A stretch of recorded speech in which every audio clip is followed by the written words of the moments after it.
CM Chandrababu దేవుడితో పెట్టుకున్నారన్నారు YCP నేత భూమన కరుణాకర్ రెడ్డి. దేవుణ్ణి రాజకీయాలకు పావులుగా వాడుకుంటున్నారంటూ మండిపడ్డారు ఆయన. దేవుడి పేరుతో వైసీపీ నేతలపై అభాండాలు వేశారు అంటూ ఫైర్ అయ్యారు భూమన. మీరు ఈ రకమైనటువంటి మాటలు మాట్లాడతారు, ఆచరణలో ఒక్కటి కూడా అమలు చేయరు. అసలు చంద్రబాబు నాయుడు గారే చెప్తూ అంటారు, దేవుడితో పెట్టుకుంటే ఆయన అంతు చూస్తాడు అని. స్వామి చంద్రబాబు నాయుడు గారు, మీరు దేవుడితో పెట్టుకున్నారు. దేవుడిని రాజకీయ వనరుగా పావుగా వాడుకొని వెంకటేశ్వర స్వామి పేరు మీద, జగన్మోహన్ రెడ్డి గారి మీద, మా మీద అభాండాలు మోపి తిరుమలంతా కూడా అపవిత్రమైపోయిందని ప్రచారం చేసి అక్కడితో ఆగకుండా వెంకటేశ్వర స్వామి మహాప్రసాదమైనటువంటి లడ్డూలోనే ఆవు కొవ్వు కలిపినారు అని చేసినటువంటి మీ దుర్మార్గపు ప్రచారానికే భగవంతుడు కళ్ళు తెరిచినాడు. మీ కాలంలో ఈ రకమైనటువంటి అపవాదులు జరుగుతున్నాయి అంటే కారణం మీ మాటలు. భగవంతుణ్ణి మీరు రాజకీయ పావుగా వాడుకుంటున్నటువంటి తీరు. మేం ఛాలెంజ్ చేస్తున్నాం. మళ్ళీ మా 5 ఏండ్ల జగన్మోహన్ రెడ్డి గారి పరిపాలనలో తిరుమల వెంకటేశ్వర స్వామి ఆలయ పవిత్రతని మేము కాపాడినంతగా ఎవ్వరూ కాపాడలేదు. మీరు పత్రికా సమావేశాలు యాడ్నో బయట కూర్చొని మాట్లాడేది కాదు.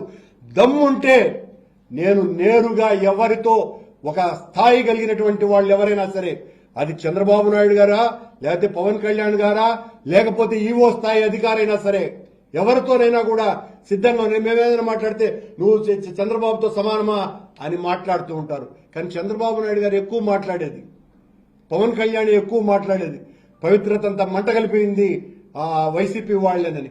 రా మాట్లాడదాం. మేము చేసినటువంటి మేలేదో, మీరు చేస్తున్నటువంటి కీడేదో మొత్తం అన్నీ కూడా విడమర్చి చెప్పడానికి సిద్ధంగా ఉన్నాం. సనాతన ధర్మాన్ని కాపాడతారో లేదో పవన్ కళ్యాణ్ చెప్పాలి అన్నారు భూమన కరుణాకర్ రెడ్డి.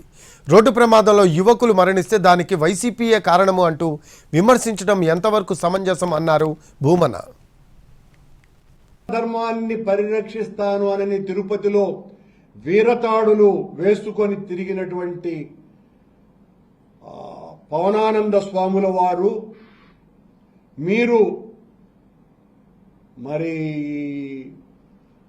ఈ సనాతన ధర్మాన్ని కాపాడాల్సినటువంటి బాధ్యత మీ మీద ఉన్నది. మీరు సనాతన ధర్మాన్ని కాపాడుతారా లేదా సనాతన ధర్మాన్ని మీ ఆలోచన రీతులలో తునాతునకలు చేయడానికి కంకణబద్దులైనారో కూడా తెలియటం లేదు.